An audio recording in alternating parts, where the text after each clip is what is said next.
Hello everyone, welcome to our channel Ganeshaya world. बच्चों, हमने पिछली वीडियो में क्लास 10th मैथ में यूनिट 4 चैप्टर 4 को स्टार्ट कर दिया था, जिसमें से हमने प्रश्नावली 4 जो बंद थी उसको भी स्टार्ट किया था। उसका पहला क्वेश्चन हमने कंप्लीट कर दिया था। ठीक है, तो आज हम इसका क्वेश्चन नंबर 2 देखेंगे और इसके जितने भी क्वेश्चन हैं उन सभी क्वेश्चनों को हम सॉल्व करेंगे बहुत आसान तरीके से। ठीक है, तो आपको वीडियो को पूरा देखना है। ठीक है, और वीडियो अच्छी लगी तो वीडियो को मजा आए तो वीडियो को लाइक करना है, और यदि आपने नए व्यूअर हैं, अभी तक आपने चैनल को सब्सक्राइब नहीं किया है तो प्लीज चैनल को सब्सक्राइब कीजिए। और देखते हैं हमारा आज का क्वेश्चन।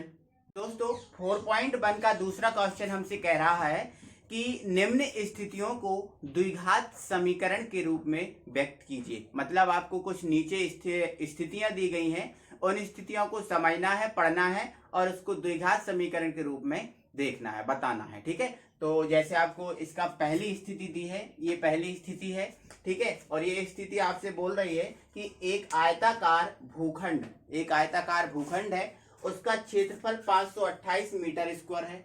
ठीक है, अब क्षेत्रफल की जो लंबाई है वो लंबाई चौड़ाई के दुगने से एक अधिक है। आपको ध्यान देने वाली बात यही है कि लंबाई क्या है, चौड़ाई के दुगने से एक अधिक है। तो हमें भूखंड की लंबाई और चौड़ाई व्यक्त करनी है। मतलब आपको व्यक्त करनी है, मतलब निकाल के नहीं बताना। ठीक है, उनको आपको x और y के रूप में बताना है। ठीक है, और द्विघात समीकरण बना लेना। ठीक है, तो ये इसका क्षेत्रफल दिया है। ठीक है, तो आयत का क्षेत्रफल हम एक यहाँ पर आपको बता ही दे रहे हैं। आयत का क्षेत्रफल क्या होता है, बोलो जल्दी से, क्या होता है? लंबाई गुणित चौड़ाई। यही होता है ना आयत का क्षेत्रफल, लंबाई गुणित चौड़ाई। इसको आपको याद रखना है। ठीक है, अब हम इसको सॉल्व कर ले रहे हैं और यहाँ पर लिख देते हैं हल। ठीक है, तो क्या करेंगे, पहले लंबाई बताना है। लंबाई चौड़ाई के दोगुने से अधिक है। अब लंबाई को किसके ऊपर पूछा है, किसके रिस्पेक्ट में पूछा है? चौड़ाई के रिस्पेक्ट में पूछा है ना लंबाई को, तो आपको चौड़ाई को माननी है x। चौड़ाई को क्या माननी है? x। ठीक है, तो लिख लेना, माना आयत की चौड़ाई, माना आयत की चौड़ाई बराबर x मीटर है। आयत की चौड़ाई हमने क्या मान लिया? x मीटर है ना। अब वो लंबाई क्या बोल रहा है? चौड़ाई के दुगने से दो अधिक है ना। तब आयत की लंबाई, अब लंबाई क्या हो जाएगी? चौड़ाई के दुगने से तो एक अधिक, चौड़ाई के दुगने से एक अधिक। अब चौड़ाई क्या मानी है हमने? x मानी है। इसका दुगना क्या हो जाएगा? 2x हो जाएगा। उससे भी एक अधिक है ना, तो प्लस हम क्या कर देंगे? 1 कर देंगे। प्लस क्या कर देंगे? 1 कर देंगे। ठीक है, कोई दिक्कत है? चलो, अब उसने क्या बोला, इसका जो क्षेत्रफल है वो कितना है? 528। तो आप कुछ करना ही है। ठीक है, तो अब क्या लिख दोगे? अब प्रश्नानुसार। ठीक है, क्या? आयत का क्षेत्रफल क्या होता है? बोलो, लंबाई गुणित चौड़ाई। तो क्षेत्रफल आपको कितना दिया है? 528 दिया है। कितना दिया है? 528। चाहो तो आप पहले लिख लेना, यहाँ पर दिया है आयत का क्षेत्रफल। इस टाइप से आप लिख सकते हो, कोई दिक्कत नहीं है। ठीक है, 528 मीटर स्क्वायर, ऐसा आप लिख सकते हो। ठीक है, तो आयत का क्षेत्रफल 528 दिया है। अब लंबाई क्या निकाली हमने? 2x + 1 निकाली ना, तो यहाँ पर रख दो आप 2x + 1। ठीक है, और चौड़ाई आपने क्या मानी है? x मीटर मानी है ना। किसमें? x मीटर में मानी है, तो x मीटर है ना। तो चौड़ाई की जगह पे हम क्या रख देंगे? x रख देंगे। ठीक है, तो ये हमारा 528 हो गया। अब इसका अंदर मल्टीप्लाई कर दो, तो जो x है इसका 2x में होगा तो 2x² हो जाएगा। इसका इसमें होगा तो क्या हो जाएगा? प्लस का x। कोई दिक्कत है? चलो, अब इसको आप इस तरफ ले जाओ, तो यहाँ पर ये 2x² सेम रहा, यहाँ पर x सेम रहा। ये इस तरफ आएगा तो माइनस का 528 बराबर क्या हो जाएगा? 0। ठीक है, अब इसको देखो, क्या द्विघात समीकरण है ये? क्या ये द्विघात समीकरण है? बिल्कुल है। ठीक है, और जो आयत है उसकी लंबाई और चौड़ाई किस में आ गई? x के रूप में आई ना। ठीक है, किसके रूप में? x के रूप में। तो आपको ये सब कुछ नहीं लिखना, आपको तो ये लिखना है अतः यह द्विघात समीकरण के रूप में है। अतः द्विघात समीकरण के रूप में है। बस इतना लिखना है और आपका आंसर खत्म। ठीक है, इसकी लंबाई और चौड़ाई किसके रूप में निकाली हमने? x के रूप में। लंबाई और चौड़ाई किसके रूप में निकाली? x के रूप में, ठीक है। तो इसके अंत में एक लाइन और आप लिखना चाहते हो तो लिख सकते हो, अतः लंबाई व चौड़ाई x के रूप में है, ये भी लिख देना, ठीक है, कोई दिक्कत नहीं। तो ये हमारा जो है इसका आंसर है ना वो फिनिश हो गया, ठीक है। तो आई होप कि आपको ये समझ में आया। इसके बाद हम दूसरी स्थिति देखते हैं। चलो अगला क्वेश्चन है हमारा, उसने बोला है कि दो क्रमागत, मतलब ऐसी संख्याएं जो क्रम से आए, उन क्रमागत धनात्मक पूर्णांकों का गुणनफल 306 है। तो धनात्मक जो क्रमागत पूर्णांक है उनका गुणनफल कितना है, 306 है। तो हमें पूर्णांकों को ज्ञात करना है, तो उस पूर्णांकों को ज्ञात करने के लिए हमें द्विघात समीकरण की आवश्यकता होगी, मतलब हमें द्विघात समीकरण बनाना है, ठीक है। तो कुछ नहीं करना है, आप हमेशा याद रखना कि जो क्रमागत पूर्णांकों की बात करें कभी भी, तो देखो पहला क्रमागत पूर्णांक x होता है, दूसरा होता है x+1, तीसरा होता है x+3 मतलब x+2, है ना। इस प्रकार से एक एक ऐड हम करते जाते हैं तो ये पूर्णांक बनते जाते हैं, x+3 हो गया, x+4 हो गया, ये इस प्रकार से बनते जाते हैं, ठीक है। लेकिन इसने क्या बोला है, पहले दो बोला है, दो क्रम से लो, तो पहला हम क्या ले लेंगे, x ले लेंगे और दूसरा हम क्या ले लेंगे, x+1, ठीक है। यदि हम 3 का बोलता है तो ये 3 ले लेते, 4 का बोलता है तो 4 ले लेते, है ना, इस टाइप से हम लेते हैं ना। तो ये दो क्रमागत का बोला है उसने, दो क्रमागत, ठीक है। तो यहाँ पर हम पहले लिख देंगे सॉल्व, माना दो क्रमागत धनात्मक पूर्णांक, माना दो क्रमागत धनात्मक पूर्णांक x व x+1 है, ये मान लिया। उसने बोला ना दो मानो, तो हमने दो मान लिए, x और x+1। अब आगे उसने क्या बोला है, उनका गुणनफल कितना है, 306 है, ऐसा ही बोला ना, मतलब इनका जो गुणनफल है वो है, गुणनफल कितना, 306 है। आपको समझ में आया, ठीक है। तो कुछ नहीं करना, अब आप लिख दो प्रश्नानुसार, ठीक है। तो लिख दो आप प्रश्नानुसार, ठीक है। आप प्रश्नानुसार कर दो आप इसको सॉल्व, ठीक है। तो इनका गुणनफल है ना, तो ये x और ये x+1, ऐसा ही है, ये गुणनफल आ गया। ये गुणनफल कितना बोला है उसने, 306, तो बराबर में क्या हो जाएगा, 306। कोई दिक्कत है क्या आपको? चलो अब आगे बढ़ जाओ, इसको आप इसमें मल्टीप्लाई कर दो, इसका इसमें मल्टीप्लाई करेंगे तो x² आ जाएगा, इसका इसमें मल्टीप्लाई करेंगे तो क्या जाएगा, x आ जाएगा। अब इज इक्वल टू हमारा 306 चल ही रहा है, कोई दिक्कत है क्या? क्या बोला मैंने, x का x में मल्टीप्लाई कर देंगे x² आ जाएगा, x का 1 में करेंगे तो x आ जाएगा और इक्वल टू 306, ठीक है। इसको आप इस तरफ ले जाओ, ये x² प्लस x माइनस का 306, ये बराबर क्या जाएगा हमारा 0। ये हमारा द्विघात समीकरण बन गया। क्या बना हमारा द्विघात समीकरण, और हमें द्विघात समीकरण तो बना नहीं था, है ना। तो यहाँ से हमारा द्विघात समीकरण बन गया है, और यहाँ पर जो पूर्णांक है वो किसके रूप में है, x के रूप में। किसके रूप में, x, है ना। तो अंत में आप क्या लिखोगे, अतः यह द्विघात समीकरण है जिसके पूर्णांक x के रूप में है, जिसके पूर्णांक किसके रूप में है, x के रूप में है। बस आपका आंसर आ गया, ठीक है। इसके बाद हम थर्ड क्वेश्चन देखते हैं। चलो थर्ड क्वेश्चन देखते हैं। थर्ड क्वेश्चन हमसे बोल रहा है, रोहन की माँ उससे 26 वर्ष बड़ी है, मतलब रोहन नाम का एक बंदा है और उसकी माँ है। तो जो रोहन है ना, उससे उसकी जो माँ है ना वो 26 वर्ष बड़ी है ना। उनकी आयु वर्षों में है, मतलब उनकी जो आयु है, उनकी आयु का गुणनफल अब से 3 वर्ष पश्चात। अब देखो उसने ये तो बोला है कि जो रोहन है उसकी माँ 26 वर्ष बड़ी है, ये तो उसने कहा, सही बात है, चलो इधर तक अलग बात कही। अब उसने यहाँ से बात में पलटवार कर दिया और क्या बोला, उनकी आयु का गुणनफल अब से 3 वर्ष पश्चात, मतलब जो प्रेजेंट में है, ये जो आपको एज दे के रखी है, ये प्रेजेंट की बात की है उसने। किसकी बात की है, प्रेजेंट की। और यहाँ पर वो बात किसकी कर रहा है, 3 वर्ष पश्चात। तो 3 वर्ष पश्चात इनकी आयु का गुणनफल कितना है, 360 है, हो जाएगी। तो हमें रोहन की वर्तमान आयु ज्ञात करनी है, मतलब कि जो रोहन है उसकी वर्तमान एज ज्ञात करना है, वो भी x के रूप में, मतलब द्विघात समीकरण बना के, है ना। तो कुछ नहीं करना है, तो आपको इसको हल करना है। और देखो आप, है ना, तो आप क्या लिखोगे, माना रोहन की वर्तमान आयु। क्या माना रोहन की वर्तमान, देखो वर्तमान एज दी है, अब रोहन की एज हम मानेंगे तब तो हम उसकी माँ की निकाल पाएंगे ना, क्योंकि जो रोहन की माँ है वो तो रिस्पेक्ट किसके है, रोहन के है ना।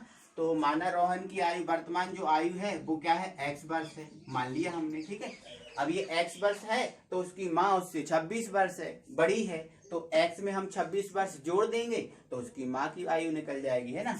तब तो क्या हो जाएगा, तब रोहन की माँ की वर्तमान आयु, रोहन की माँ की वर्तमान आयु बराबर क्या हो जाएगा, x प्लस 26, क्योंकि 26 बड़ी है ना, और बड़े के लिए हम जोड़ते हैं, तो x प्लस 26 वर्ष। कोई दिक्कत है, ठीक, कोई दिक्कत नहीं।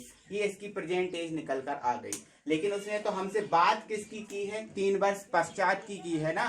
तो आप क्या करो, इनकी 3 वर्ष पश्चात आयु निकालो, ठीक है। तो अब यहाँ लिख दो आप, अब 3 वर्ष पश्चात, 3 वर्ष पश्चात आयु, ठीक है, 3 वर्ष पश्चात आयु। देखो अब वर्ष पश्चात के लिए, बाद के लिए हम आयु में जोड़ते हैं ना, मतलब जितने बार हम जाते हैं उतना ही हम जोड़ देते हैं। अब जैसे 3 वर्ष पश्चात जा रहे हैं तो इनकी हमें 3 वर्ष पश्चात निकालनी है, तो इसमें और इसमें हम 3 जोड़ देंगे तो इनकी 3 वर्ष पश्चात की आयु निकल कर आ जाएगी। आपको समझ में आ रहा है ना, ठीक है। तो अब 3 वर्ष पश्चात आयु, ठीक है। तो पहले आप रोहन की निकालो, है ना। तो रोहन की आयु क्या हो जाएगी, देखो वर्तमान में क्या है, x है, 3 वर्ष पश्चात कर रहे हैं तो x प्लस क्या हो जाएगी, 3 वर्ष हो जाएगी, x प्लस 3 वर्ष। कोई दिक्कत है, चलो इसके बाद उसकी माँ की निकालो, है ना। तो यहाँ लिख दो माँ की आयु, माँ की आयु। देखो वर्तमान में माँ की आयु कितनी है, x प्लस 26 है, वर्तमान में ये है ना, लेकिन हम निकाल कितने बाद रहे हैं, 3 वर्ष पश्चात, तो इसमें आप 3 ऐड कर दो। जब हम इसमें 3 ऐड कर देंगे तो ये x और 26 और 3 कितना हो जाएगा, 29, कितना हो जाएगा, 29, ठीक है।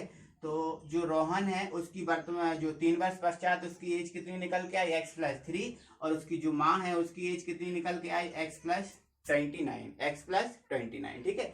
और उसने बोला है कि जो 3 वर्ष पश्चात गुणनफल है इनका कितना है, 360 है, ठीक है। तो आप क्या लिखोगे, प्रश्नानुसार, यहाँ पर लिख दोगे अब प्रश्नानुसार, प्रश्नानुसार, ठीक है, कर दो, है ना। 3 वर्ष पश्चात का बोला ना, तो आप क्या करो, इनकी आयु का गुणनफल। अब रोहन की आयु क्या है, x प्लस 3 है ना, और उसकी माँ की आयु क्या है, x प्लस 29 है ना। अब इनका गुणनफल करना था तो ये गुणनफल कर दिया, ठीक है। अब ये गुणनफल कितना दिया है उसने, 360, है ना। चाहो तो आप इसमें लिख लेना, पहले दिया है 3 वर्ष पश्चात इनका गुणनफल, है ना, कोई दिक्कत नहीं, ठीक। चलो इसका हम मल्टीप्लाई करेंगे तो x का x में कर देंगे तो क्या हो जाएगा, x स्क्वायर, x का हम 29 में करेंगे तो हो जाएगा 29x, इसका हम इसमें कर देंगे तो ये हो जाएगा 3x, इसका इसमें हम कर देंगे तो 9 तिया 27 की 7 हाथ से लाई 2, 3 दूनी 6 और 2 8, ठीक है, 6 बराबर 360, ठीक है। इसको आप सॉल्व करो तो देखो यहाँ पे 29 और 3, यहाँ से एक्स स्क्वायर सेम रहेगा, जो 29x है और 3x है तो इनको आप ऐड कर लोगे तो कितना आ जाएगा, 32x, यहाँ पर ये 87 आपको दिया ही है, कोई दिक्कत नहीं है। इन 360 को इस तरफ लेके आओ, बॉर्डर इस तरफ जाएंगे तो ये माइनस के 360 हो जाएंगे बराबर 0, ठीक है। तो ये एक्स स्क्वायर हो गया, ये 32x हो गया। अब 360 में से 87 को माइनस कर दोगे, ठीक है, तो 10 में से 4 जाएंगे तो 3 बचेगा, यहाँ पर 5 बचेगा, 5 यहाँ 15 हो गया, 15 में से 8 जाएगा तो 7 बचेगा, यहाँ पर 200 मतलब 273 आ जाएगा, है ना। तो ये माइ बड़ा है तो माइनस का आएगा, है ना। तो x square plus 3x minus का 273 बराबर 0, ठीक है। तो ये लिख दोगे, अतः यह द्विघात समीकरण है, ठीक है। और जो रोहन है उस रोहन की आयु किसके रूप में है, x के रूप में, ठीक है। तो आपको क्या लिखना है, अतः यह द्विघात समीकरण है जिसमें रोहन की आयु x के रूप में है, इतना आपको लिखना है, ठीक है। तो आई होप कि आपको समझ में आया होगा। इसके बाद हम अगला क्वेश्चन देखते हैं। तो हमारा ये 4th क्वेश्चन है, मतलब सेकंड का 4th है। तो इसमें देखो ये क्या बोल रहा है, इसने बोला है एक रेलगाड़ी, कोई एक रेलगाड़ी है, वो रेलगाड़ी 480 किलोमीटर की दूरी चल रही है ना, 480 किलोमीटर का वो रास्ता कवर करती है। तो और वो जो रास्ता कवर करती है 480 किलोमीटर का, वो समान चाल से करती है। ऐसा नहीं होता कि कभी उसकी चाल ज्यादा हो जाए कभी उसकी कम हो जाए, समान चाल से तय करती है। अब उसने आगे बोला है, अब देखो यहां से आपको ध्यान रखना, इतना क्वेश्चन अलग है, ठीक है। अब यहां से वो फिर से बोल रहा है, यदि इसकी चाल 8 किलोमीटर कम होती, मतलब जो समान चाल थी उससे यदि वो चाल 8 किलोमीटर कम से चलती, तो वह उसी दूरी को, मतलब जो 480 किलोमीटर की दूरी है, उसी दूरी को तय करने में 3 घंटे अधिक लेती, 3 घंटे अधिक लेती। सीधी सी बात दोस्तों ये है कि मतलब जो इसमें जो दूरी है, वो दूरी का अंतर आपको कितना दिया है, मतलब उसमें जो दूरी है उस दूरी को कवर करने में जो समय है उस समय का अंतर कितना दिया है, 3 घंटे। मतलब इस चाल में और इस चाल में जो समान चाल है वो, और 8 किलोमीटर कम चाल है वो, इन दोनों अगर चालों से वो कवर करती है, तो जो 8 किलोमीटर कम वाली से करेगी तो उसमें 3 घंटे अधिक का समय लगेगा, ठीक है। मतलब जो समय का अंतर है वो कितना है, 3 घंटा दिया है, बस आप ये समझ लो। कम है या ज्यादा, बस समय का अंतर तो 3 ही है ना। अब इसको 3 घंटे ज्यादा लग रहे हैं, उसको 3 घंटे कम लग रहे हैं, तो समय का अंतर कितना है, 3 है। जैसे मैंने बोल दिया कि मुझे राहतगढ़ से भोपाल जाने में 6 घंटे लगते हैं, ठीक है। और कोई दूसरा बंदा है, उसको राहतगढ़ से भोपाल जाने में 3 घंटे लगते हैं, या फिर हाँ 3 घंटे लगते हैं, तो समय का अंतर कितना है, 3 है। या फिर उस बंदे को 9 घंटे लगते हैं, तो समय का अंतर कितना है, 3 है। तो यहाँ पर ज्यादा हो या अधिक हो, अंतर कितना आना चाहिए, समान आना चाहिए, ठीक है। तो यहाँ पर 3 घंटे है अधिक, तो 3 घंटे का अंतर हो गया, 3 घंटे का क्या हो गया, अंतर हो गया। तो सीधी सी बात ये समझना कि जो समय है उस समय में अंतर आपको कितना दिया है, 3 घंटे का, ठीक है। चलो, आपको एक फॉर्मूला तो आता ही है, क्या, चाल बराबर दूरी बटे समय, चाल बराबर दूरी बटे समय, कोई दिक्कत है। अब यहाँ अंतर समय की बात कर रहा है, तो यहाँ पर हम चाल ना निकाल के समय को फाइंड करेंगे, है ना। तो यहाँ से हम समय का फॉर्मूला बनाएंगे, तो ये क्या हो जाएगा, दूरी बटे चाल, क्या निकलेगा, दूरी बटे चाल, ठीक है। समझ में आया। इसके बाद चलो हम आगे बढ़ते हैं और देखते हैं हमारे क्वेश्चन को, ठीक है। तो रेलगाड़ी की 480 किलोमीटर की दूरी समान चाल से तय करती है, ठीक है। तो वो समान चाल क्या है वो तो हमें नहीं पता, नहीं है पता ना, तो हम मान लेंगे, है ना।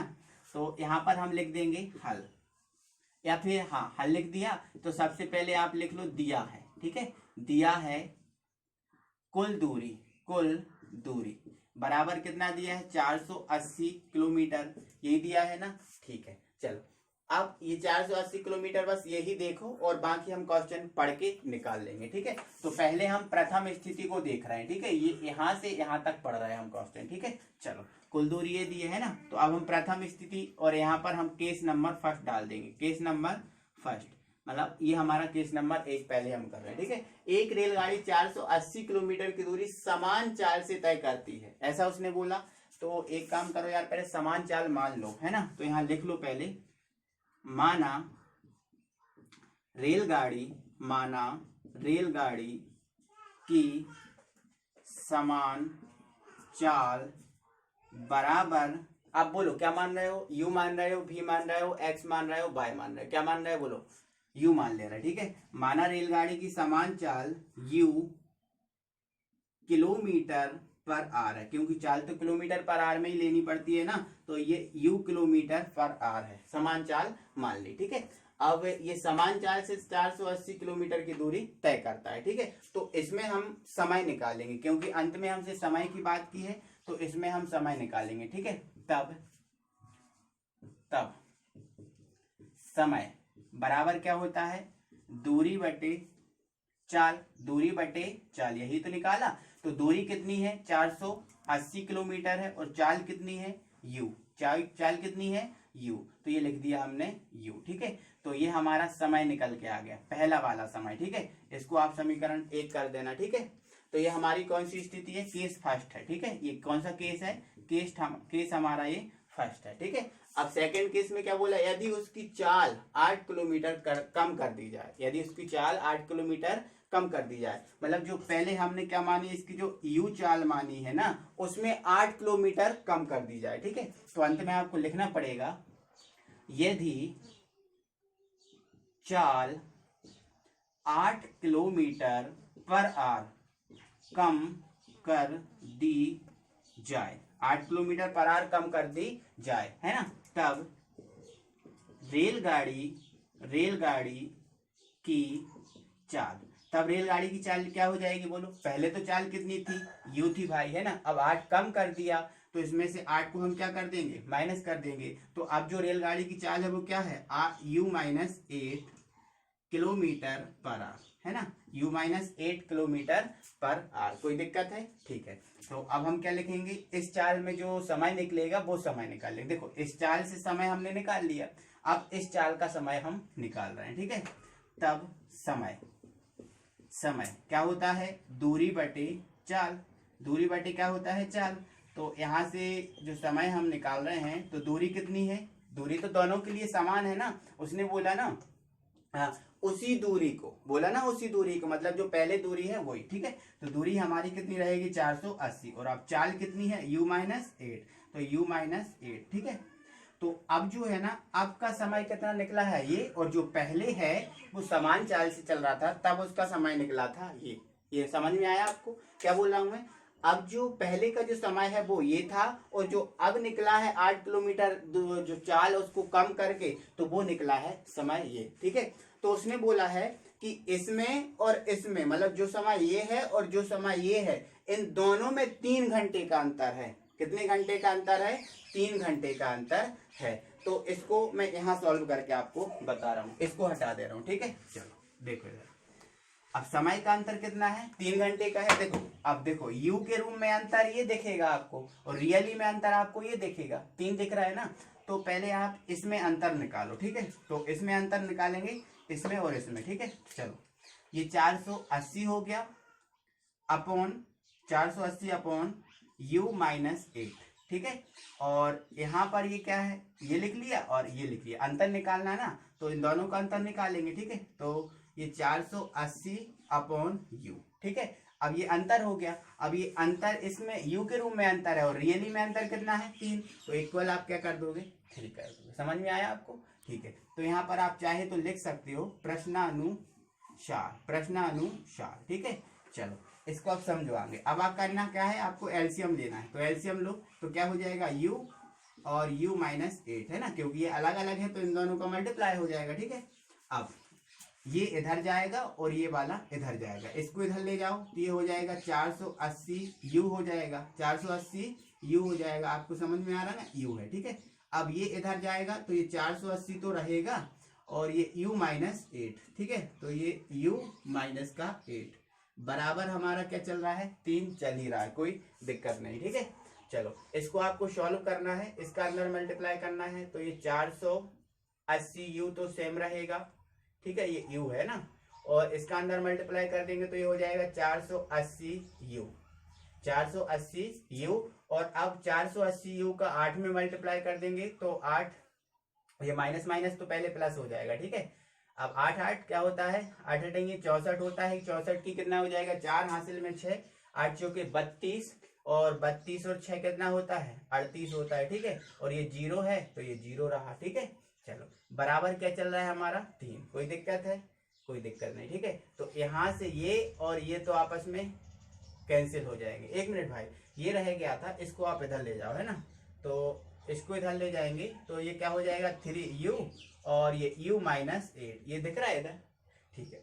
ओके चलो ये तो कैंसिल हो गया, ये मैंने यहाँ से कैंसिल कर दिया, ठीक है। अब इधर देखो क्या बचा हमारे पास, 38 40, क्या बचा, 38 40, ठीक है। अब इधर मल्टीप्लाई करो 3u का, तो 3u का u में करेंगे तो ये हो जाएगा 3u स्क्वायर, और 3u का 8 में कर देंगे तो 8 या 24u हो जाएगा, 24u, है ना। तो ये हमारा u है, क्या है, u। इस 3840 को आप इस तरफ भेज दो तो देखो आप क्या बनेगा, देखो, ठीक है। ये 3u स्क्वायर माइनस का ये कितना हो गया, इस प्रकार से मैं 4 बना दे रहा हूँ, ये 24, ये u 24u, यही है ना 24u, इसको मैं इस टाइप के 4 बना दे रहा हूँ, ठीक है। अब ये 24u, ये 3u हो गया, माइनस का 24u, अब ये इस तरफ आएगा तो माइनस का क्या हो जाएगा, 38 40, 38 40 बराबर क्या बचेगा, 0 बचेगा। ठीक है, मतलब ये हमारा द्विघात समीकरण है क्या, देखो अधिकतम घात 2 है ना। दोस्तों इसको हम और थोड़ा सॉल्व कर सकते हैं। जैसे आपको ये दिख रहा है कि 3 से क्रॉस हो रहा है, ठीक है, तो 3 से क्रॉस कर दो, 3 का भाग लगाएंगे तो ये क्या बच जाएगा, केवल u बच जाएगा, तो ये u² हो जाएगा। इसमें 3 का भाग लगाएंगे तो 3 8 है 24, तो कितनी बार जाएगा, 8 बार जाएगा, तो ये 8u हो जाएगा। और यहाँ से इसमें हम 3 का भाग लगाएंगे तो 3 एकम 3 है ना, तो 3 एकम 3 8 में लगाएंगे, 3 दूनी 6, 2 बचा 3 8 है 24। ठीक है, तो ये 1280 बराबर 0। तो अंत में हमारा ये आंसर आएगा। और ये लिखना है, अब ये द्विघात समीकरण है और जो है ना इसका जो चाल है वो u के रूप में है, सॉरी यहाँ पर x के रूप में नहीं है, क्योंकि x को नहीं माना हमने, किसको माना है, u को माना है, तो ये u के रूप में है। ठीक है, तो आपको समझ में आया होगा। ठीक है, अच्छा लगा होगा, मजा आया होगा। अगर मजा आया है, अच्छा लगा है तो वीडियो को लाइक करें प्लीज, और यदि आप नए व्यूअर हैं तो चैनल को सब्सक्राइब करना ना भूलें। अगली वीडियो में हम फिर मिलेंगे, तब तक के लिए थैंक यू वेरी मच।